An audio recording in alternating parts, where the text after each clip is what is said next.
Hello, thank you for joining us. This time we're going to be looking at the very famous phrase, Jesus the Nazarene. I personally have been surprised how many different spellings there are of Nazarene.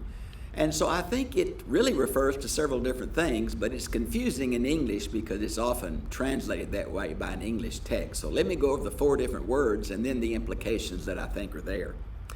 Now, obviously, Nazareth is a city in Galilee. Now, it may surprise you, but we've had very little historical evidence of Nazareth. It was a small city, apparently a Judean community. Of course, Joseph and Mary both being of the line of David.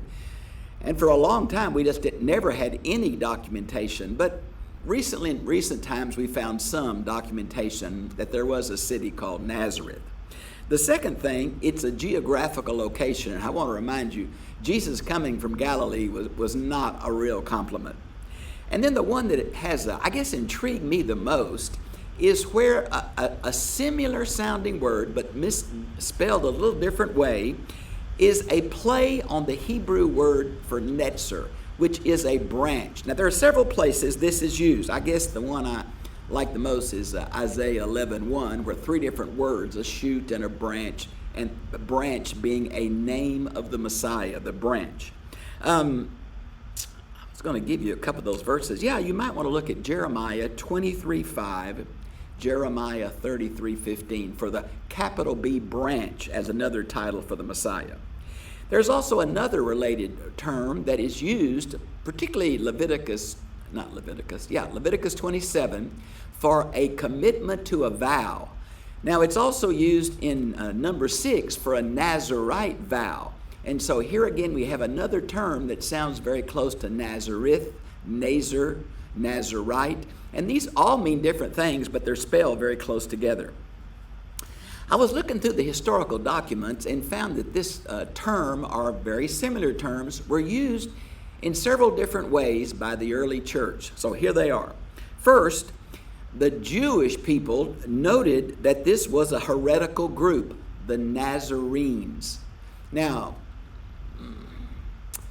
I think they're referring to Christians there, of course.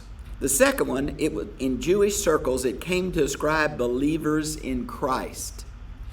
Third, it became the regular way to denote Christians in the Syrian church, Aramaic. Though in the Greek church, they're called Christians, but in the Aramaic church, they would be called Nazarenes. And then after the fall of Jerusalem, this may surprise you. As you know, Judaism reformed itself about AD 70. The sect of the Sadducees and the Essenes had been pretty much destroyed. Only the Pharisees were left. And they met in a city called Jamnia and kind of reorganized themselves and tried to find a way to get believing Jews out of the synagogue.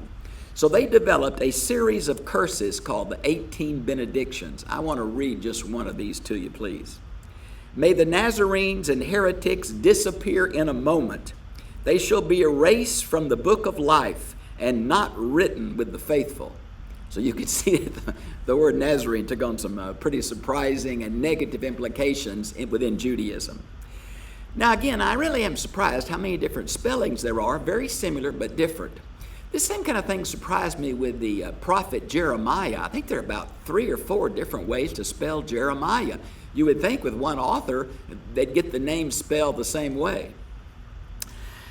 I guess I'm most attracted to Nazar being the Messianic title for the branch. I think it's another thing that the Jews know in the Old Testament, particularly Isaiah 11:1, would pick up on.